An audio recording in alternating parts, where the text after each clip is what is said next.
I think beauty is hard to define because if you think about it, artists have tried to define beauty and tried to present beauty for thousands and thousands of years. I mean, to some, beauty is a baby, a beautiful baby. To some, it's a beautiful woman. To some, it's a exotic sports car. Um, to some, it is a perfect chocolate souffle, you know? So it's, I think, trying to wrap your arms around beauty. Welcome to the Beauty Talk podcast, where we feature how the best medical practitioners help their patients to look better, younger, and healthier. Now, enjoy the show, and here's your host. Daniel Gao here. I'm the host of Beauty Talk, where we feature the top medical practitioners in health and beauty, both inside and out. I'm Dr. Gregory Buford, a board-certified plastic surgeon, master facial injectables trainer, and a national leader in non-surgical facial aesthetics. He's trained thousands of medical professionals in safe artistic injectable techniques and founded the Core Aesthetics Training Institute and the Core Mastery Summit to raise the bar in aesthetic medicine and med spa entrepreneurship. His work and insights have been featured in major outlets like Vogue, E! Online, ABC News, and Fox News. And he advises a wide range of innovation-driven companies across the aesthetic space. He's also a 3-time author: Beauty in the Business, Eat, Drink, Heal, and The Boob Job Bible, bringing a unique blend of clinical expertise and business leadership to the industry. So, Dr. Buford, welcome and glad to have you here. Daniel, thank you. I'm honored to be here. Yeah, so let's start from the very top. How did you first get interested in the medical field? So I'm gonna tell you a story. It's gonna sound very unlikely. It's gonna sound very, very, very hokey, but it's the God's honest truth. At the age of 4, okay, so I was a 4-year-old little kid.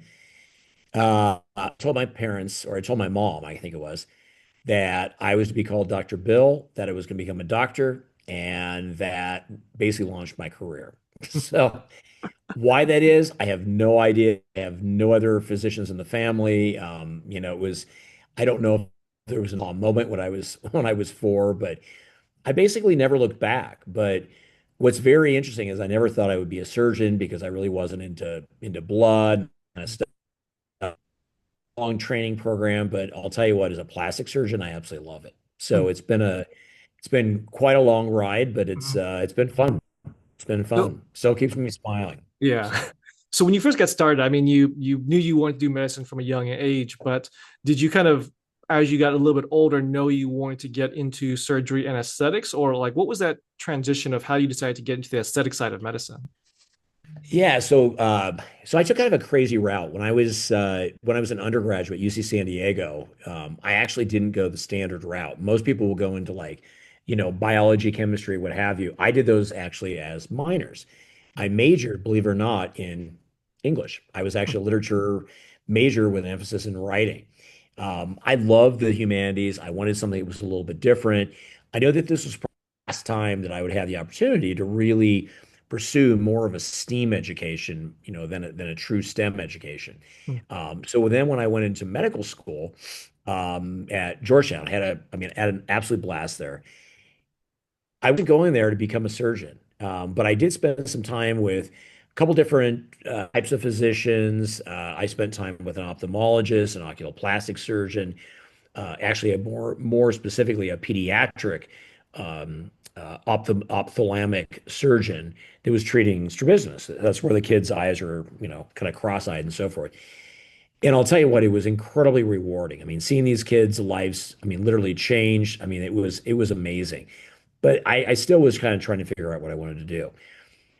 Then I went through some of my rotations and I went into surgery. I absolutely fell in love with it. I absolutely fell in love with it. And so it's kind of like if you like cars, what's the first thing that most people do? They lift up the hood, they look Mhm. underneath the hood. They want to see the engine, they want to see where all the magic happens.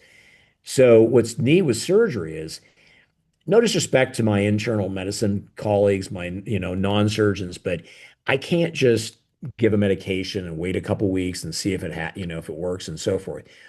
I'm more of an immediate gratification kind of guy. So, and I love anatomy. So when I went in and I was able to look under the hood, so to speak, it just blew me away. Now, the question is why plastic surgery? And the reason being for that is I was raised in a background. My family was very much into collecting art, into, being very creative. Both my parents cook, I cook, I do a lot of photography. So all those creative venues really kind of drove me into a place where I could use that creative outlet. I could exercise that creative outlet.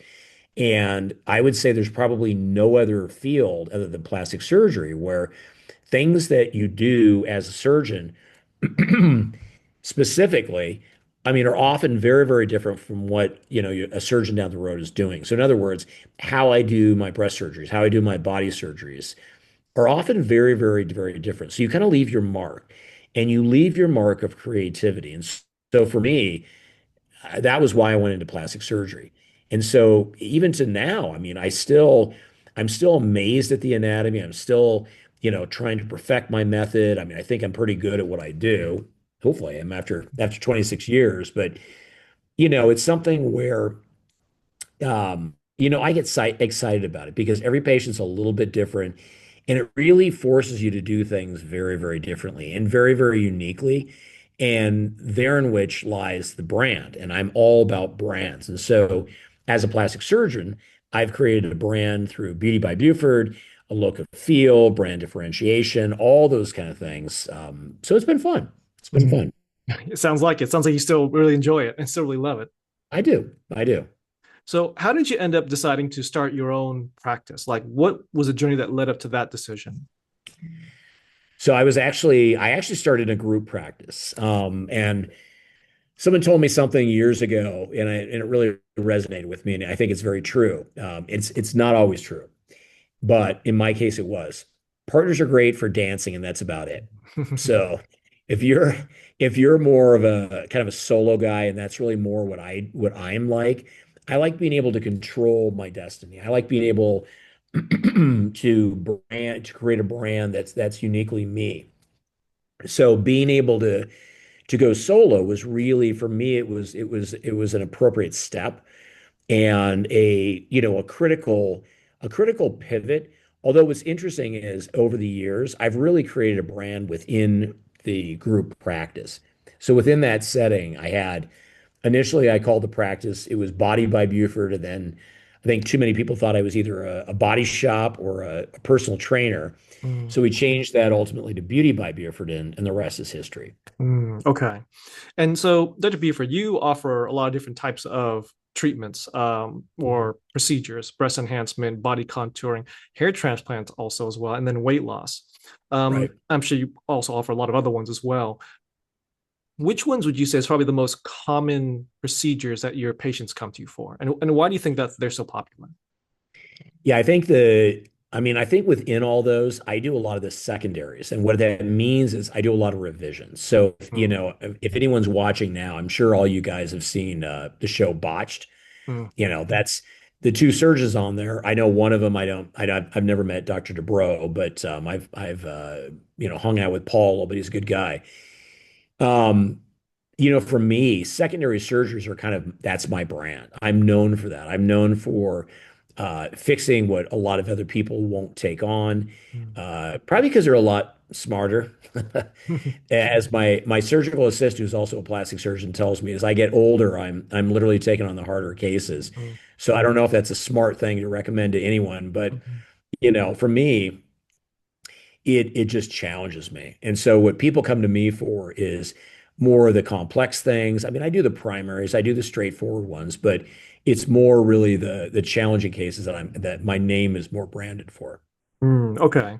And so when it comes to those types of treatments, I guess since it's not a lot of people want to take it on, you kind of make a name for yourself in it. Right. I'm sure there's a lot of misconceptions, myths, especially if they're coming to you after the first one didn't go so well in most cases. Right. So, what would you say are some of those most common cases that people come to you and either they think that they need something done when maybe they really don't, or there's maybe more than they see there? Like, what's the most common situations that you see, like for when your patients come to you?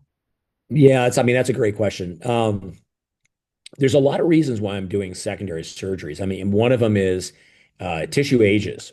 So as you age, I mean, some of your tissue is not gonna, your breast lift, your breast augmentation, and 10, 15 years later may not look the same as it does, Mm, or probably won't look the same as it did initially.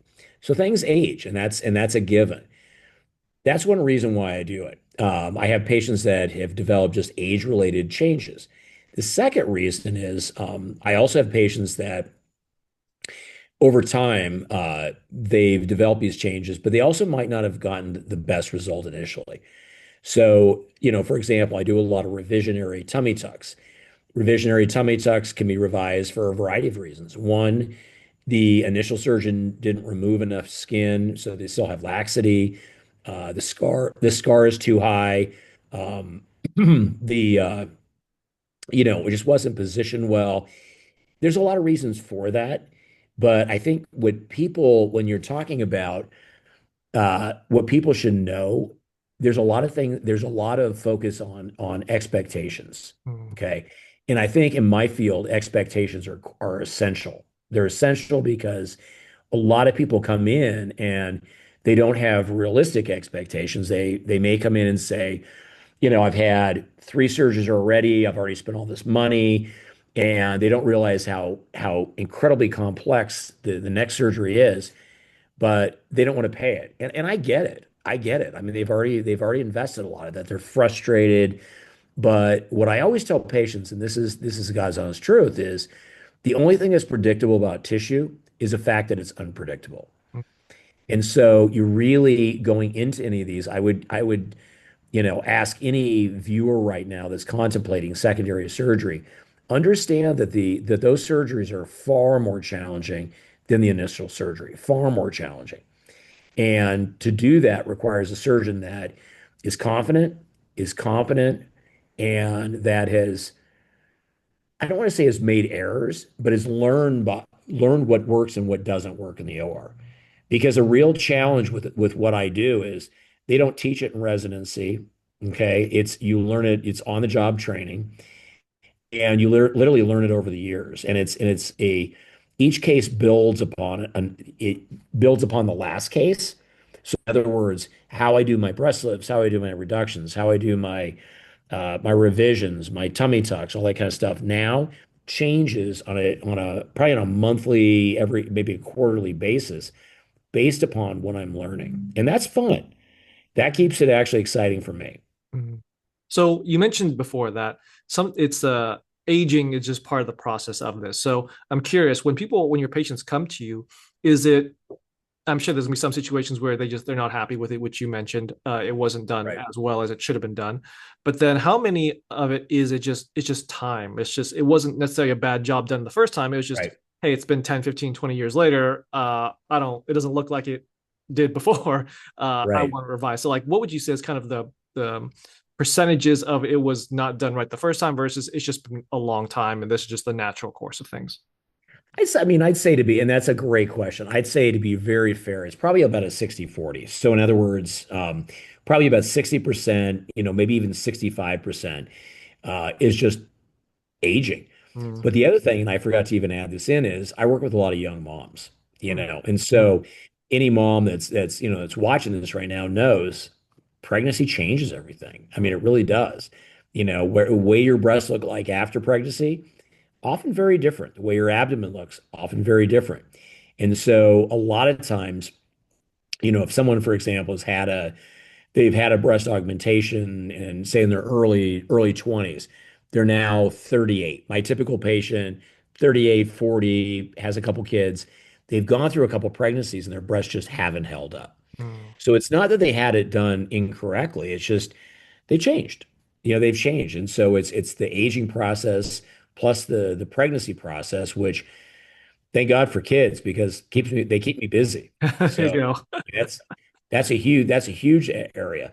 The Yeah. other one as well too, and we haven't even talked about that, is the effects of the GLP-1s. Mm, The GLP-1 drugs like Ozempic, Mounjaro, tirzepatide, and all those kind of drugs, they're here to stay. I mean, they are not going they're not going away anytime soon. But the reality is these patients are losing weight, and many of them are losing it very quickly. And the problem with it is that As they lose this weight, they lose weight in their face, their breast, their butt, their abdomen, all these areas. And they were never told by many people that, or probably anybody, that this was going to happen. They thought, oh, I'm just going to get skinny. Well, they didn't get skinny. They did get skinny, but they not only lost the bad fat, but they also lost some of the good fat. And that's the biggest challenge. So as plastic surgeons, I should say, we're doing so many more procedures nowadays that are accounting for that. In other words, doing more breast lifts, more facelifts because of sagging, back lifts, butt lifts, arm lifts, thigh lifts. I mean, if you can lift it, we'll lift it. Mhm. You know, I mean, it's very very interesting. But I think uh, that type of patient though is a very unique patient because they're like I said, they're frustrated because they started out trying to lose weight in a good way. Same thing for the patients with, the gastric bypass and what have you. And they didn't realize that when they lost all the fat, they weren't going to lose the excess skin. And so if you think about it, it's like a balloon that it's a certain size, you blow it up, you take out the air out of it, and it doesn't shrink to accommodate.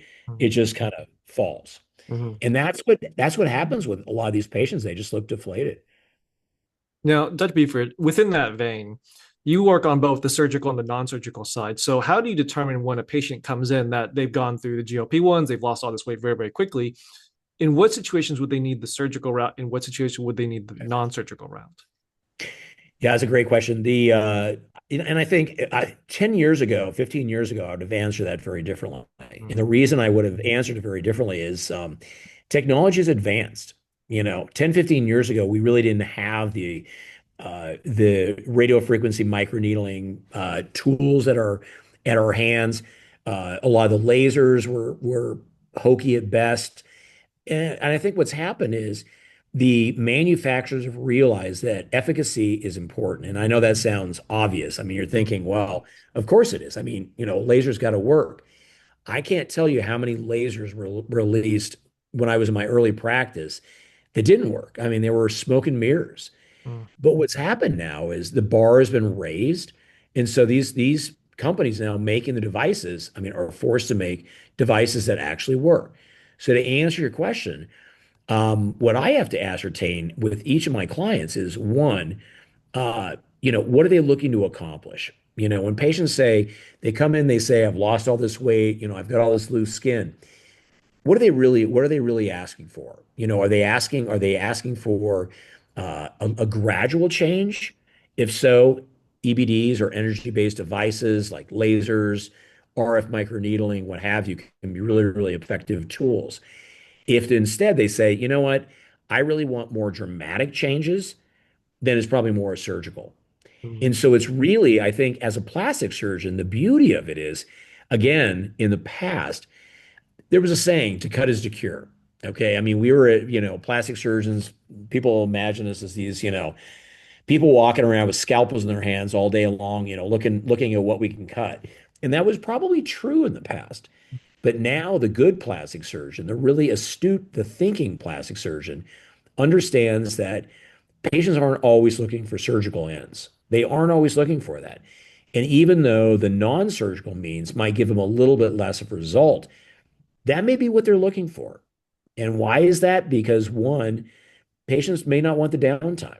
I mean, these procedures hurt, right? I mean, there's surgical pain. There's also bruising. There may be some swelling, and also the price point. I mean, you're talking about a significantly different price point with the non-invasive treatments versus some of the surgical ones, which surgical ones can range anywhere from 5, 10,000 up to a couple 100,000, Mhm. believe it or not. Wow. Now, Mhm. it's not what I charge, Mhm. but in my arena, I mean, body surgeries can cost, 40, 50, $60,000. And so those are big investments. I mean, that's a big investment for a patient. Mhm. So I think it depends on uh, really what the patient's looking for. So I think, one of the most challenging things as a plastic surgeon is we have to almost be mind reader, fortune teller, psychiatrist, bartender, Mhm. all those uh, future reader, whatever. I mean, I need to be able to guess all these things Mhm. because our patients don't always give us that accurate of information. They may, and you've got to also figure out the psychology of the patient. In other words, why are they asking for what they're asking for and why now? Mhm. Why now? Is it that they have just gone through a divorce? Very, very common. Is it that they've got a big event coming up? They've got for example, they've got a wedding coming up. They have a class reunion coming up, a family reunion, what have you. But it's really important to figure out the why, the what, and the when, all those questions, to really figure out who you're working with. Who is your client? And again, a lot of times they'll tell you the basics, but they won't tell you everything. Got it. Now, Dr. Buford, what do you wish that people knew before they came in to see you? That's a great question. I, I wish they knew better what they really wanted. Mm. I mean, I say that jokingly, but it's true. Mhm. I mean, a lot of people come in and they don't 100% understand exactly what it is that they want. Mhm. Now, we try to work through that. And we work through that through various means. In my practice, Vivian, who's my patient care coordinator, she's phenomenal. She's phenomenal. The initial person, that is seeking a consultation is not going to see me first. They're going to go through a whole screening process with Vivian. She's going to ask them most usually to provide photos. She'll go through like what they want to do, their budget, all those kind of things. I mean, all the tangibles to try to figure out the intangibles. Okay. Mhm. And once she figures out, yeah, this person wants a breast lift and they want it because of XYZ and they could afford it. That's the other thing. Can the patient afford it? Not to be mean, but I'd love to walk into the Ferrari dealership tomorrow and say, I only got about 20, $30,000. What can you give me on the lot? Well, probably a Steering seat, wheel. yeah, a steering wheel, maybe. And that's about it. So it's really trying to figure out are these patients a good fit? Now, because of the intense screening, my closure rate is extremely high. I Mhm. mean, my closure rate is near 100% Mhm. because before those patients even come in, we've screened them. We've done all the stuff, or we've tried to do all the things that are necessary to figure out, are they doing it for the right reason? Are they a good candidate? Many times we have them send in photos, to take a look because they may, very commonly for a breast patient, for example, I generally don't have any patients that need a lift that say, I really love the scars. I Mhm. really want a surgery that is associated with more scarring or a tummy tuck. A lot of people will say, boy, I don't want a tummy tuck because it's that big scar. But then they come in with hanging skin and so forth, and they want liposuction. Well, unscrupulous, and I've seen this, unscrupulous providers will recommend cool sculpting or Eon for them to try to get rid of the fat Mhm. knowing that that's probably not going to take care of it. I mean, that's unscrupulous. And even there's sometimes when they come in to me, good example is if they come in and they say, I do a lot of injectables. So I do a lot of toxins and fillers and so forth. They'll come in, say the patient is early 60s and they'll say, you know what, I want to look refreshed and so forth. They need a facelift. And anytime anyone comes in, they're going like this, they're pulling their face back Mhm. immediately. It's a face and neck lift, but they don't necessarily want that. And so it's really trying to figure out, does the patient understand the advantages and disadvantages of the approach that they're looking at? Is it a realistic approach? Um, one thing that there's a word that I use a lot in my office. It's a word no. And I think, many people are afraid to say that because they don't want to upset the patient. They think, if I tell you no, Daniel, I'm sorry, you came in wanting this, and you know what? I'm not really the guy for you. They're thinking, well, Daniel's gonna think I'm a jerk or I don't or that I don't like you.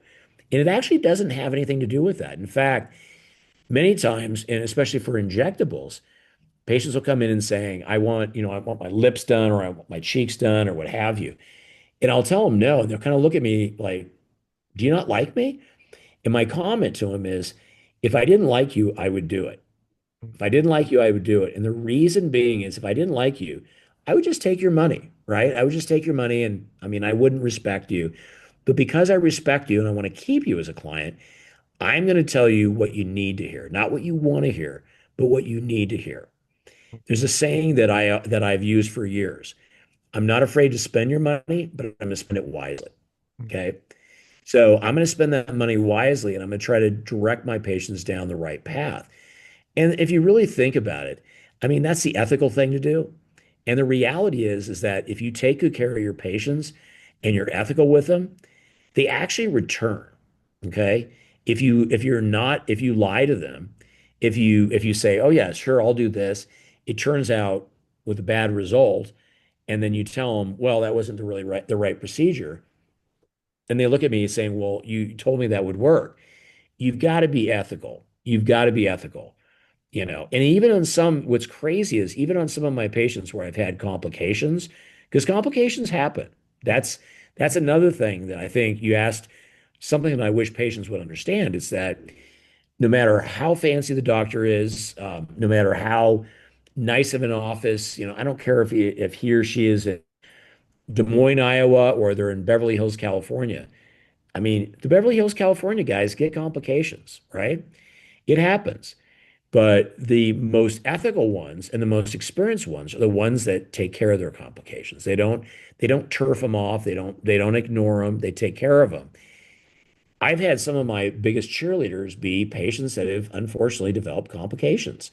Why? Because I stood behind him, I took care of him, and I treated him like a human being. And in turn, they realize, wow, you know, not everyone would have done this, and they appreciate that. And so it's, I'm not going to talk about the golden rule and all that kind of nonsense, but there is a kernel of truth in there that if you Mhm. take care of your patients, you treat them like a human being, they'll treat you like a human being. Now, it doesn't always happen.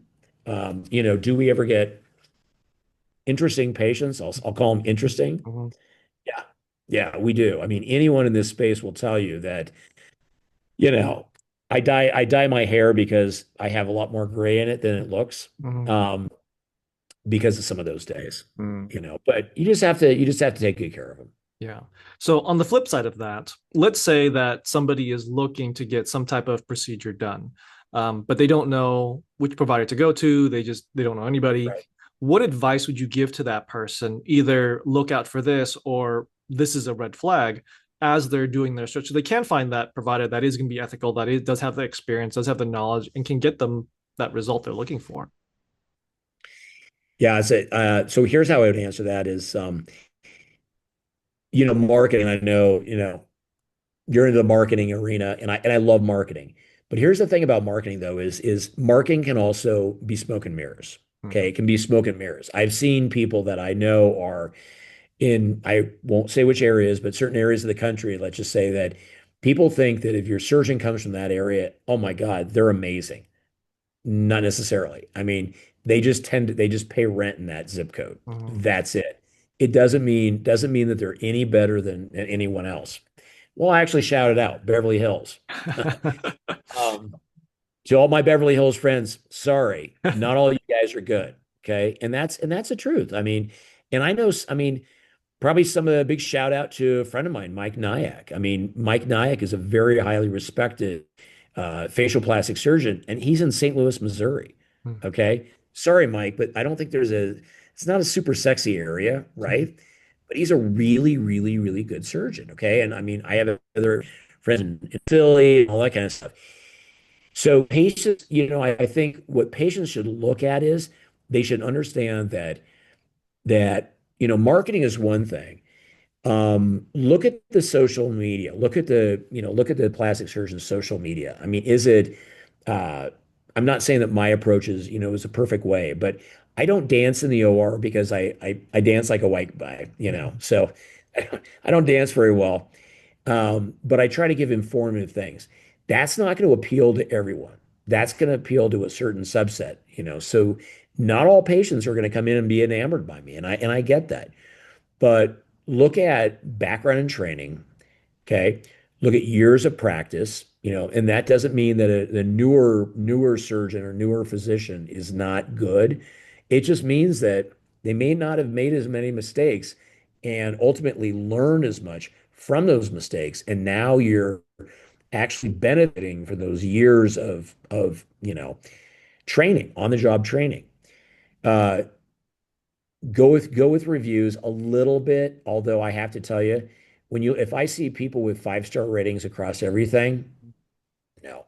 Mhm. And and I won't call these guys, but there's already been a handful of plastic surgeons that already been called to the carpet because, I mean, they basically said that they would sue their patients if they wrote these reviews. I mean, they illegally, which, I mean, Mhm. you can't have someone sign something that says they're not going to disparage you. That's freedom of speech. Mhm.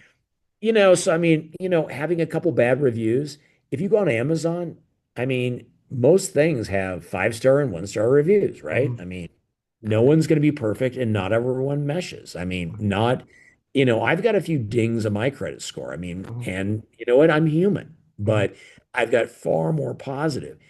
I'd say the most important thing though is go in as educated as possible. Um, Look at a physician that's willing to answer your questions. Okay. We're all busy, and I'm not going to say that I sit down with my patients for 2, 3 hours. I think I'd drive them crazy if I did. I think I'd drive me crazy if I did. But go in and really use whatever you want to call it, your spidey sense, your gut instinct, whatever. See if you really resonate not only with the physician, but also with their team, because that's really, really, really important. If you want more information, ask them to speak to other patients. I mean, I always offer that. Would you like to speak to a few patients that, have undergone this procedure? I don't pay my patients to say anything. I don't tell them what to say. In fact, the only thing I tell them to say is the truth. I say, you know what? Be honest. Give them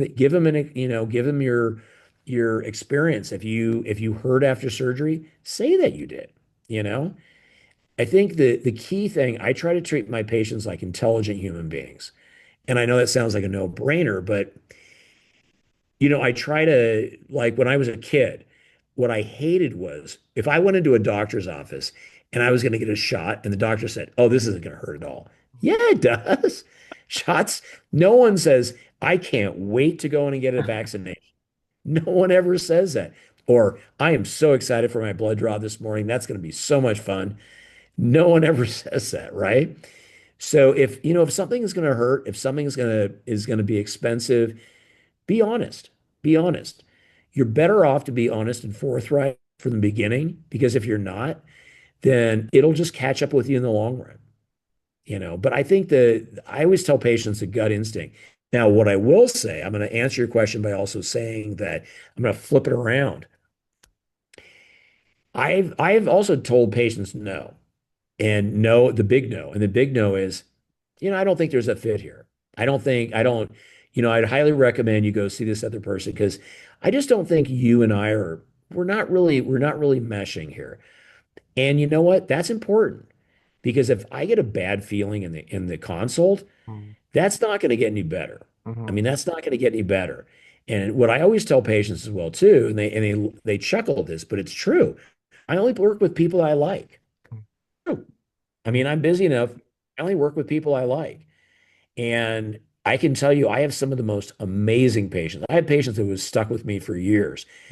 It makes me feel old, but now I've got all these patients that are coming back saying, Dr. B did my breast dog, 20 years ago. And I'm like, and I've got imposter syndrome because I'm like, I haven't been operating for 20 years. Then I look and I'm like, oh my God, I have. Mhm. So, but I feel like an imposter because I don't feel like I've been in this space that long, but I have.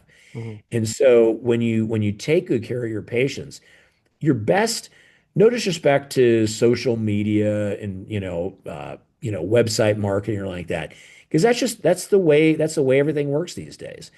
But your best marketing is your word of mouth, hands down, word of mouth.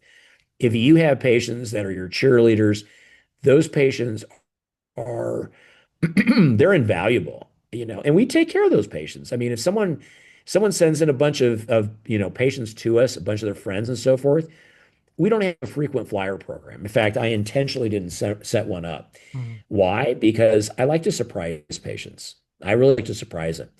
If they've sent in a bunch of people, they're going to get an email with a nice Nordstrom's gift certificate. They're going to get an email with a gift certificate to one of the new steakhouses or something like that, or they're going to get a Lululemon shopping spree or something like that.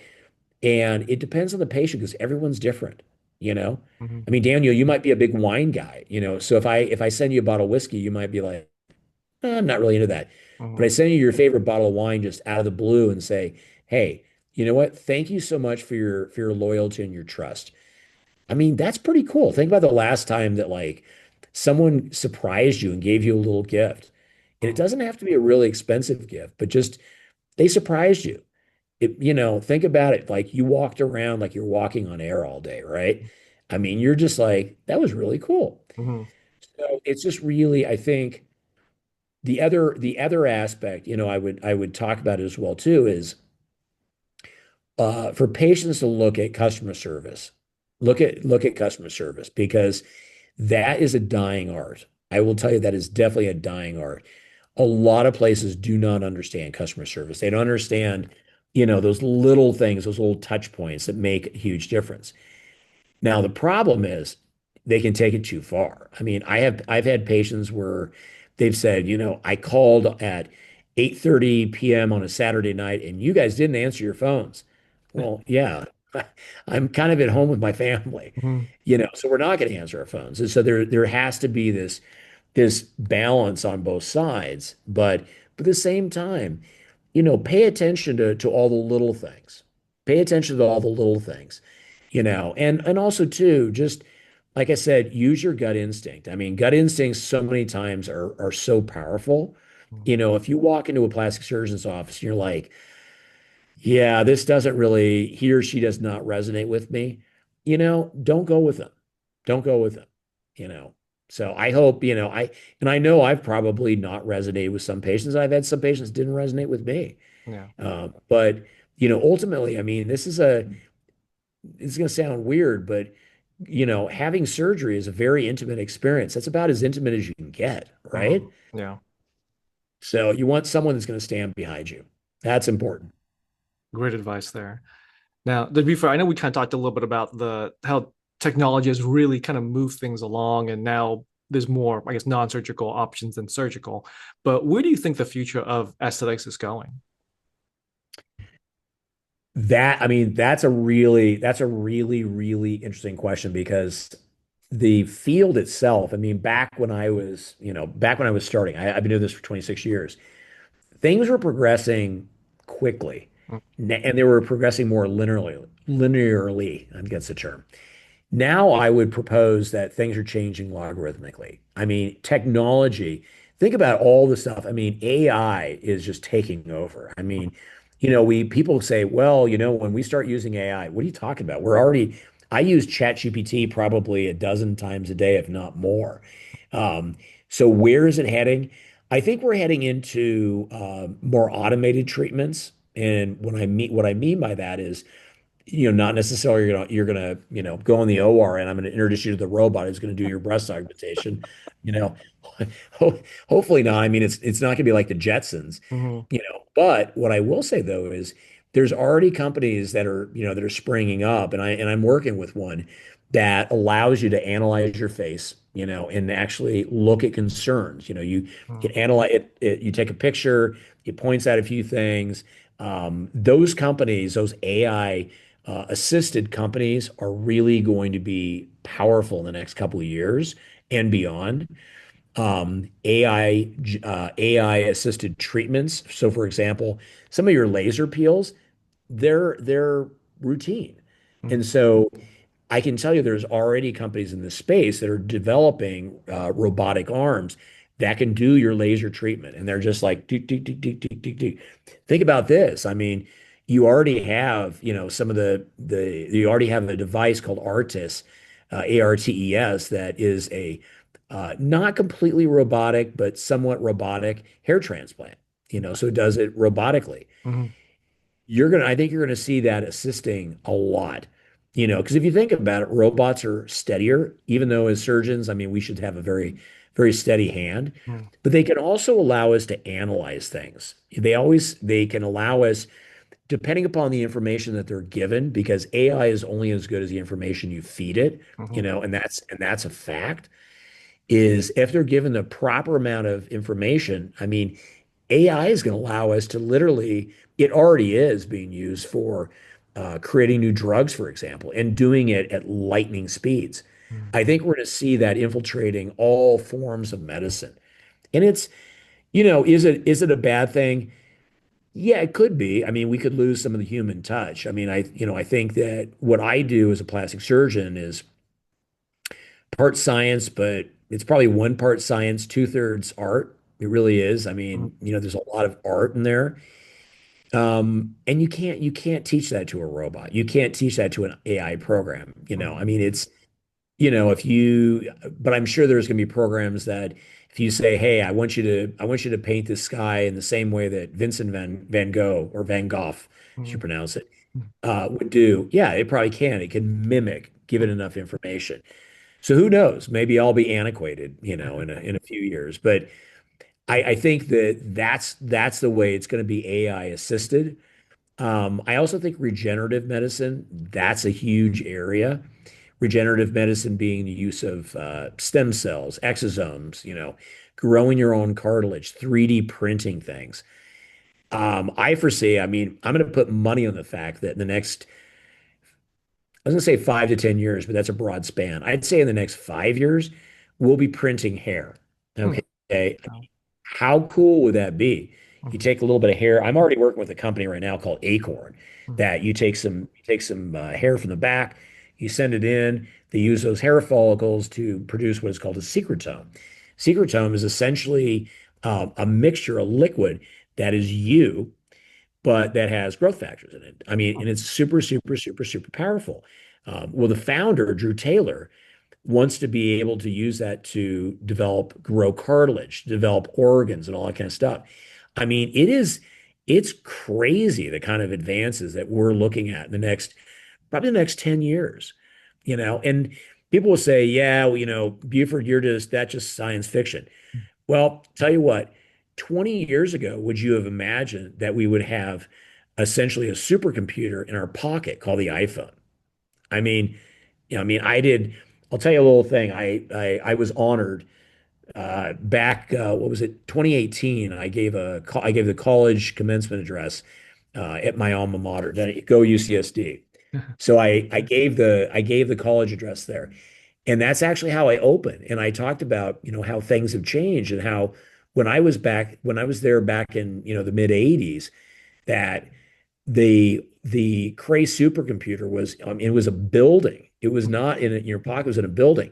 And I say now, and I pulled out my iPhone. I said that same supercomputing power is right here in your pocket. I mean, how crazy is that to Mhm. think?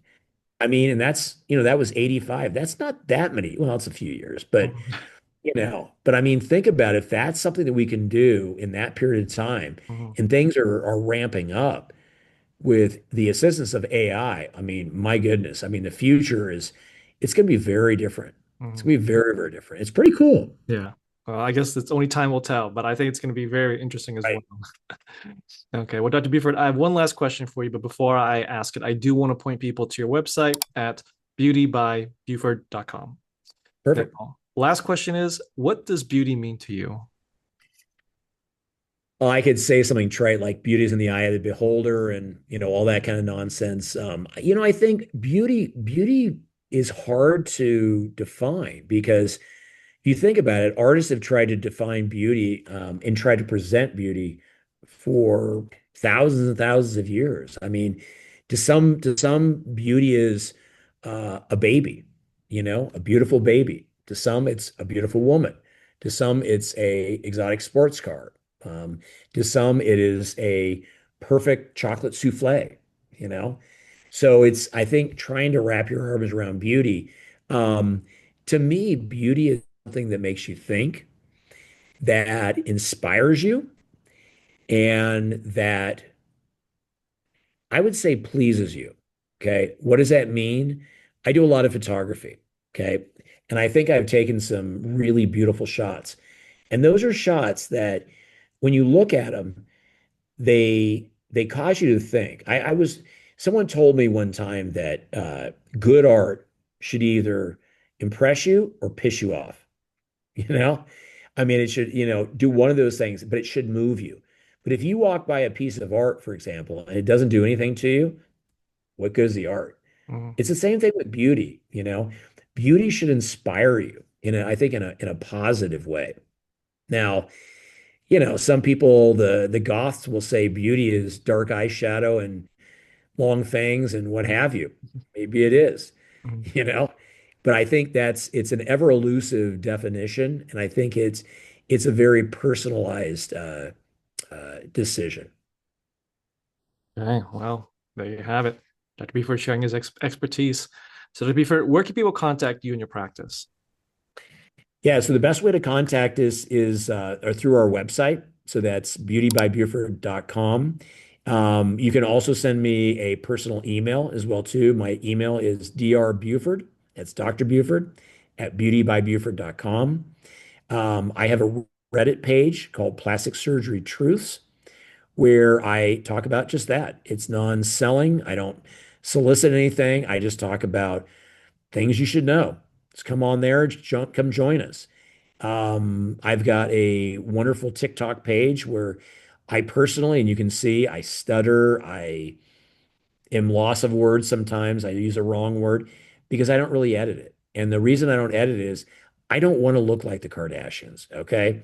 No disrespect to them, but I want it to be real. That's me. That's my patients know that. So uh, follow us on TikTok, follow us on Instagram, follow us on Facebook. And the other thing I would say is if you find our information helpful, share it. Share it. Awesome. Well, Dr. Buford, this was awesome. Thank you for coming on. Thank you for sharing your knowledge. I mean, just having someone of your caliber and expertise on here was great, just to people to understand kind of what goes on, maybe not necessarily behind the curtain, but like what someone from with your experience sees that a lot of other people don't see or even share. So thank you again for coming on, and thank you for sharing your message. Thank you, Daniel. Appreciate it. Thanks for listening to the Beauty Talk podcast. Any questions, please contact the practice directly with the contact information provided during the show. We'll see you again next time. Bye for now.